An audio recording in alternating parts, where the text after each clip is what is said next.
quiero compartir con ustedes el caso de HM, de Tan, de Aimee y de Anao. ¿Sí? Empezaremos por HM. Debido a una epilepsia, le extirpan parte del hipocampo. Aparentemente después de la cirugía él está normal, puede mantener una conversación con los demás, sus capacidades intelectuales permanecen idénticas, sus sistemas perceptuales funcionan de manera óptima, pero hay algo raro en HM, y es que todo lo que le pasa se le olvida en cuestión de minutos. O sea, es como si yo hubiese cogido el celular y pasan 2 minutos, está grabando y de repente se me olvida todo lo que pasó en ese lapso de tiempo. ¿Sí? Esto se conoce como amnesia anterógrada. Hay unos anécdotas muy interesantes que se cuentan sobre HM y bueno, uno de ellos es que una vez llega una persona y con un plato de comida y le dice a HM, hey HM, mira, arrocito de coco con mojarra roja. Y HM, no joda, echa para acá, tan, se lo come. Luego la persona espera unos minutos para que a HM se le olvide todo y entra por segunda vez al cuarto con un plato de comida y le dice, hey HM, ve, arrocito de coco con mojarra roja. Y HM, no joda, no es que tenga mucha hambre, pero yo no he comido nada en todo el día. Ya para acá, tan. Luego espera nuevamente unos minutos y por tercera vez entra al cuarto y le dice a HM, hey HM, ve, arrocito de coco con mojarra roja. Y HM le dice, no joda, tengo como una inflamación en la barriga, una llenura extraña porque yo no he comido nada en todo el día. ¿Sabes qué? Me voy a comer media mojarra nada más. Entonces, pues sí, es una anécdota que a mí me resulta un poco gracioso. Otra anécdota es que a HM se le muere el papá, entonces empieza HM con una preguntadera. No, mi papá, que hace rato que no lo veo, que es de la vida de él. No, HM, tu papá se murió. Mierda. Se deprime HM. Entonces pasa un rato, se le olvida y otra vez, hey, mi papá, que es de la vida de él, que hace rato que no lo veo. No, tu papá se murió. Mierda. Otra vez pasa un rato y, hey, mi papá, que no, tu papá se murió. Mierda. Entonces, bueno, en el libro sugieren que por algún tipo de aprendizaje HM aprendió que su papá estaba muerto y lo dejó de preguntar. ¿Sí? Bueno, el siguiente caso que quiero compartir con ustedes es el caso de Anao. ¿Sí? Anao es una joven alemana del 11 de noviembre de 1880 al 1 de abril de 1881. Rápidamente en Ana surgen estrabismo, perturbaciones visuales inusuales, parálisis de los músculos anteriores del cuello, contractura y anestesia en extremidades superiores e inferiores, conservando movilidad en los dedos del brazo izquierdo, alternancia de estados de conciencia. Y bueno, en uno de los estados de conciencia Ana era una chica triste y angustiada, pero relativamente normal. En el otro estado de conciencia era una chica díscola, o una chica que alucinaba, que insultaba, que cada vez que su contractura se lo permitía arrancaba botones, le arrojaba almohadas a las personas que estuviesen cerca. ¿Sí?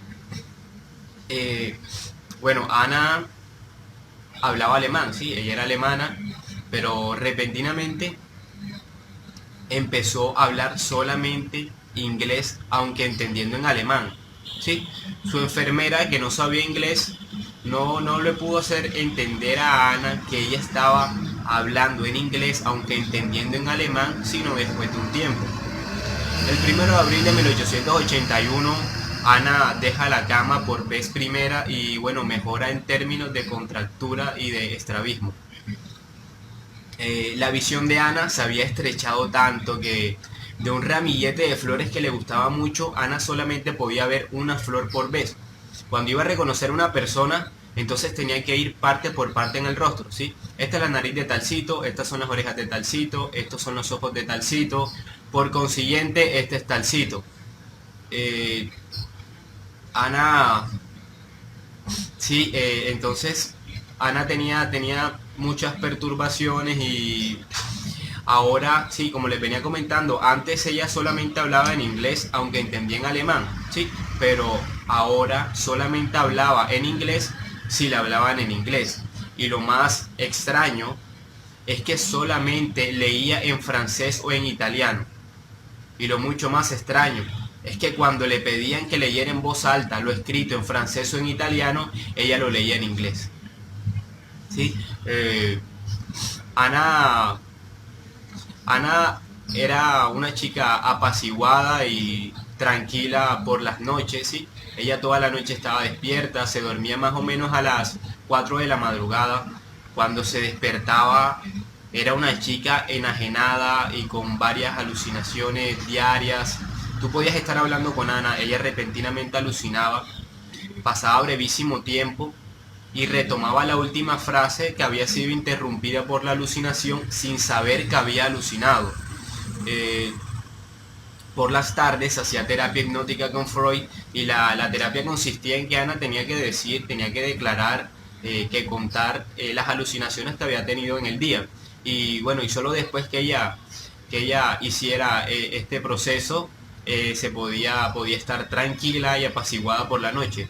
Y siempre era lo mismo, o sea, siempre por las noches una chica apaciguada, que se dormía por las madrugadas, que cuando se levantaba por la mañana estaba enajenada y con muchas alucinaciones, por la tarde hacía terapia con Freud y bueno, después de la terapia estaba nuevamente tranquila.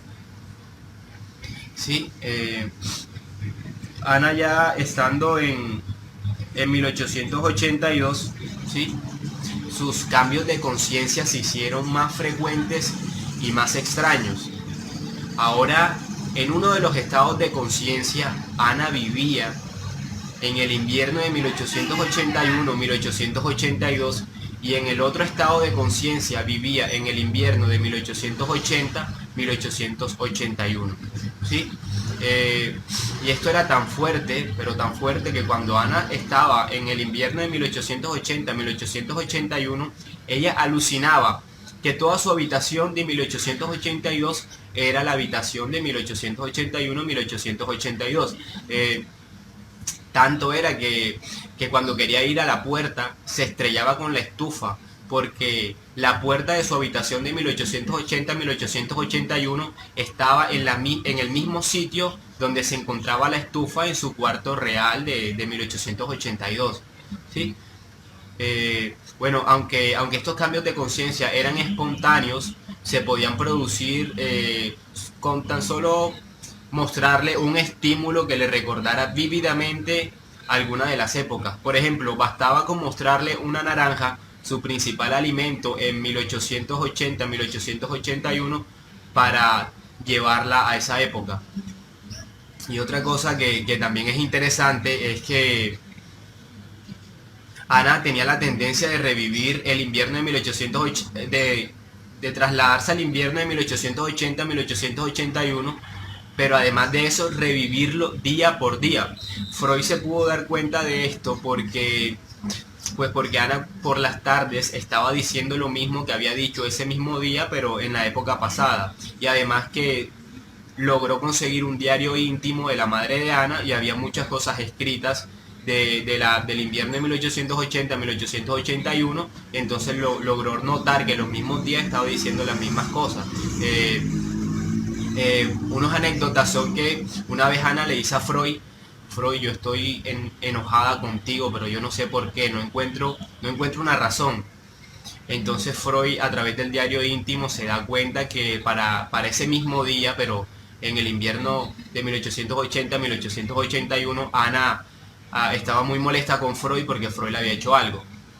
Sí, y otra anécdota es que Ana una vez le dice a Freud, yo sé que este vestido es marrón, pero yo lo veo azul. ¿Sí? No sé qué pasa, yo sé que es marrón, pero lo veo azul. Entonces le hacen unos exámenes visuales y notan que no tiene ningún problema para distinguir colores.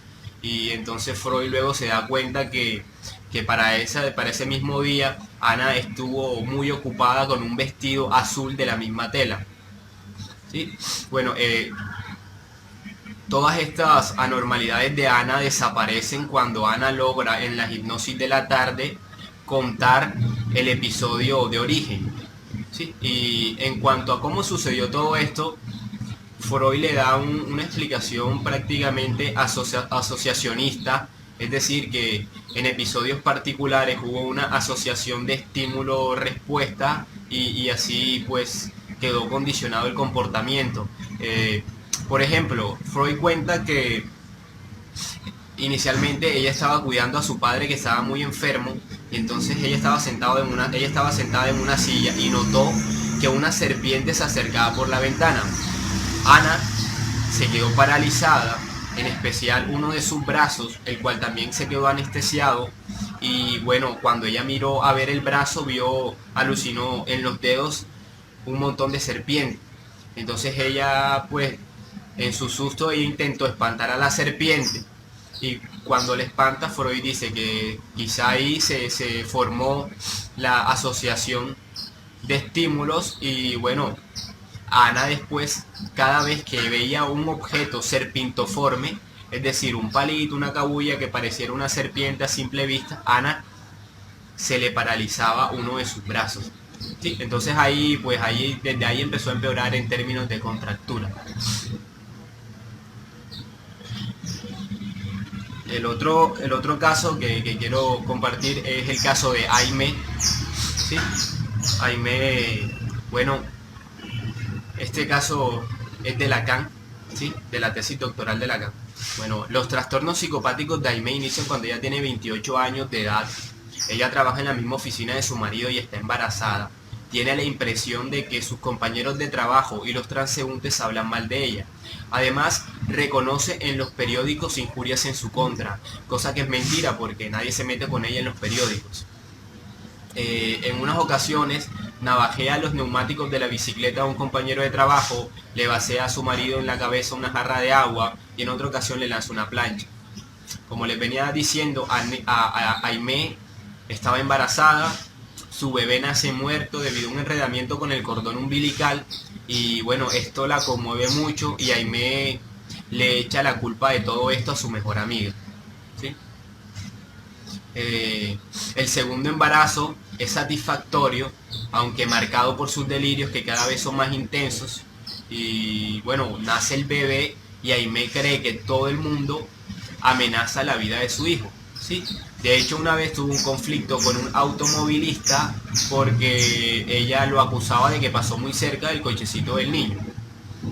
Aimé un día pasa una carta de renuncia a su trabajo, pide pasaporte para los Estados Unidos, falsifica la autorización marital que le exigía la ley y le dice a su marido: hey, me voy para los Estados Unidos a cumplir mi sueño de novelista.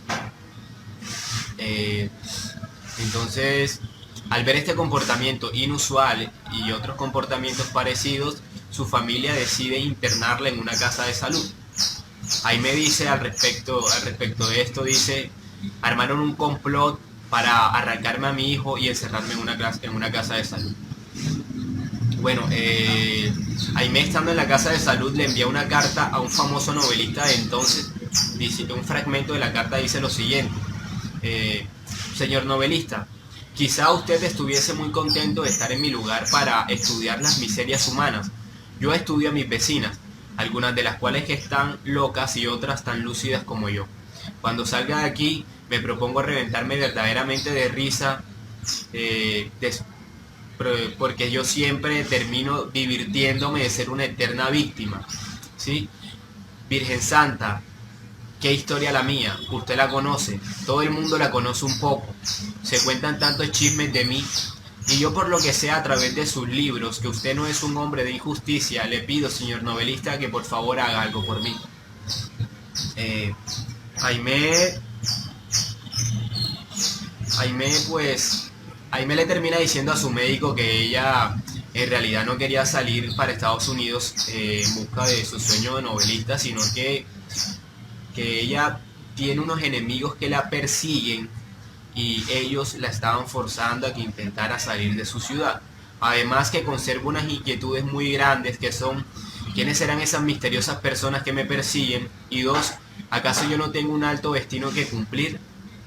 Entonces, ella quería salir también en busca de respuestas. Aimé sale de la casa de salud, pero no sale totalmente curada, no sale curada, y cuando sale ella pide un traslado de su trabajo para París, se lo aceptan y se va para París. ¿Sí? Aimee creía que una famosa actriz de entonces, a la cual Lacan llama la señora X, y bueno, también la llamaremos la señora X porque no sé cuál es el nombre, esto ya es por ética profesional. Bueno, la señora X, que es una famosa actriz, Aimee cree que ella amenaza la vida de su hijo.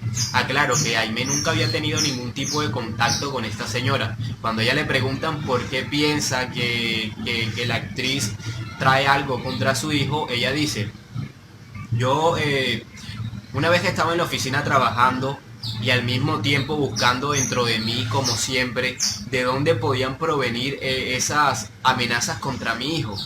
Repentinamente escuché que mis compañeros de trabajo hablaban de la señora X. Fue entonces cuando comprendí que era ella la que estaba en contra de nosotros. En otra ocasión, estábamos en la oficina todos y mis compañeros concordaban en que la señora X era de fina raza y distinguida, pero yo protesté diciendo que era una puta. Quizá por eso es que la traía contra mí. Sí, Aimee, cada vez sus delirios eran más marcados. Un día ella lee en el periódico que decía que iban a matar a su hijo porque su madre era una maldiciente y una inmoral y habían personas decididas a vengarse de ella. ¿Sí? Otro día se entera de que la actriz, la señora X, va a actuar cerca de su casa y ella dice que la actriz lo está haciendo para provocarla. Bueno, sus delirios no solamente son con la señora X, sino también son con un famoso novelista de entonces, el cual llamaremos novelista X. Aimee cree que este novelista escribe sobre su vida privada. De hecho, Aimee una vez le dice a una amiga, mira, léete este libro de este novelista, es exactamente mi historia. Cuando la amiga se termina de leer el libro, queda asombrada porque encuentra que eso no tiene ningún parecido con la vida de Aimee. Aimee también decía acerca de este novelista que el novelista organizaba escándalos en su contra, confabulado con las actrices. También decía que este novelista había plagiado sus novelas inéditas y su diario íntimo. Bueno, cosa que era mentira. En una ocasión dijo que por toda París habían grandes carteles anunciándole al novelista que si se seguía metiendo con ella iba a ser castigado. Cosa que era mentira. Aimee no tenía ningún tipo de protectores. ¿Sí? Bueno, también Aimee tenía una obsesión con el príncipe de Gales. Ella le escribía cartas todos los días en su habitación, tenía retratos del príncipe, ella coleccionaba también recortes de los periódicos que hablaban sobre la vida del príncipe. ¿Sí? Hay algo que es bastante interesante, que es cuando Aimee se logra entrevistar con el novelista X, ¿sí? Con este novelista que escribía sobre su vida.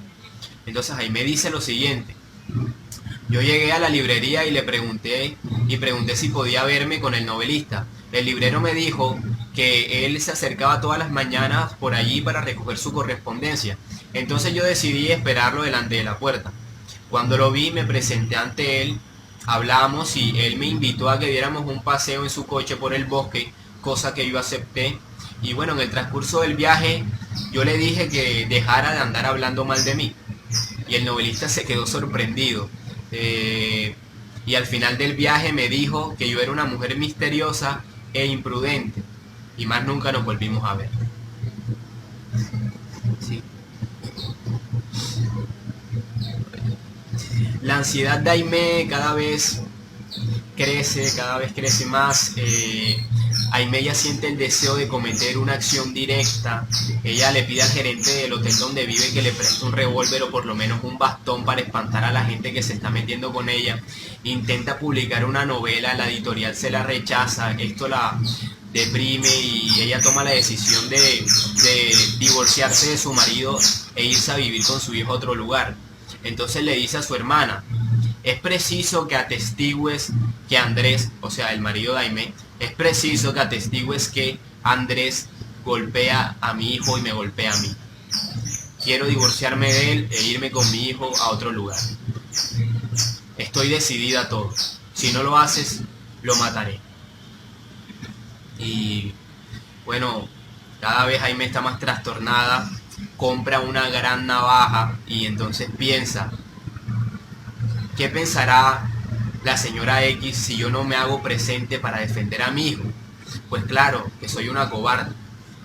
Y entonces Aimee se entera que la señora X en esos días va a actuar en su ciudad, ¿sí? Cerca de su casa, y entonces Aimee decide ir a verla.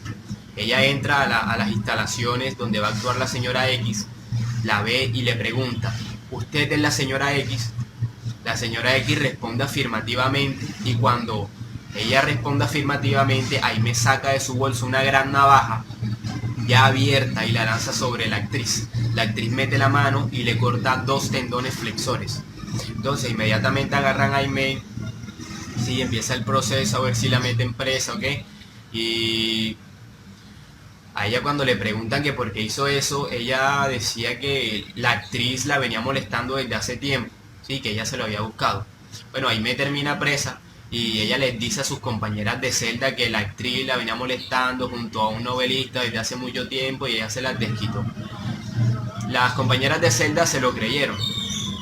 Luego, finalmente, ya el último episodio, Aimee dice lo siguiente: 20 días después, a la hora en la que todos estaban durmiendo, más o menos hacia las 7 de la noche, yo empecé a sollozar y a decir que esa actriz no tenía nada contra mí y que yo nunca debía hacerle daño. Entonces mis compañeras de celda se quedaron aturdidas y me dijeron, pero si tú ayer estabas hablando horrores de ella. Y entonces inmediatamente fueron a donde la líder de las religiosas a contarle, líder, que me quería llevar a la enfermería desde hace tiempo. Y bueno, este es el caso Aimee, la tesis doctoral del doctor Lacan.